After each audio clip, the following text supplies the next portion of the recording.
Anyone driving anywhere in the world will encounter bike lanes, and even more so in the world's urban areas. This cycling infrastructure started shortly after the bike boom of the 1880s, when the first stretches of dedicated bicycle infrastructure were built. These began to decline by the mid-20th century, with the decline of the cycling as a means of transportation. In 1897, American businessman Horace Dobbins began construction on a private bicycle superhighway that would stretch from Pasadena to downtown Los Angeles. And it almost got built. The first 1.25-mile stretch across Pasadena was in fact erected. At the time, there were 30,000 cyclists in Los Angeles, representing 6% of the 500,000 person population. Today, the worldwide population and traffic growth are reaching record numbers. Cities that were once turned over to the motor vehicle are making more space for bicycles.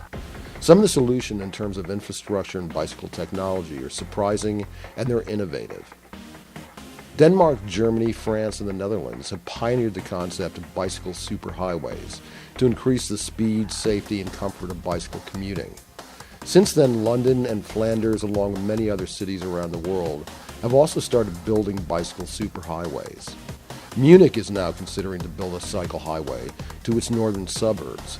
They believe the bike is the answer to traffic and environmental problems, and the bicycle highways are also a way to promote a healthier lifestyle. The physical design of the routes changes depending on the circumstances. It can include shared in-road bikeways, bike lanes, and cycle tracks.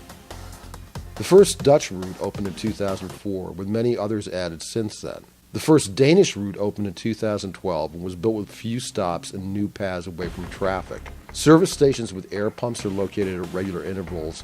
In 2015, Germany's Ruhr Valley opened the first 3 miles of a planned 62-mile bicycle superhighway, connecting 10 cities and 4 universities in this struggling industrial area.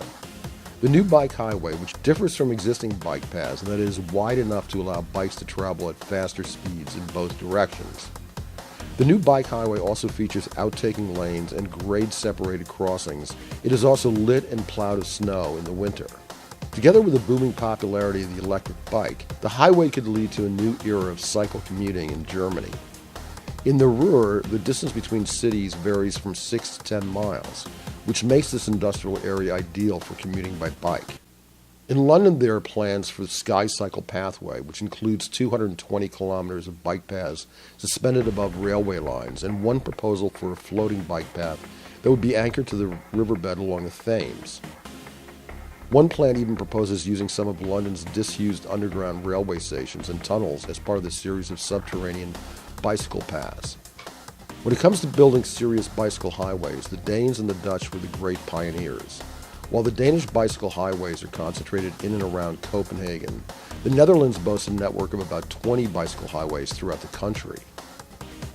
Many big German cities such as Frankfurt, Hamburg, Berlin, Munich, and Nuremberg are looking to create their own bicycle superhighways that include solar-powered bike paths that provide power to local cities, specially painted bike paths that light for nighttime, along with many other advanced technologies.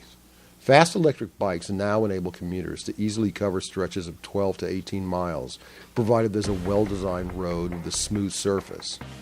These successes have countries and cities all over the world investing in and building the new bicycle highways that will transport generations of people into the new age of cycling.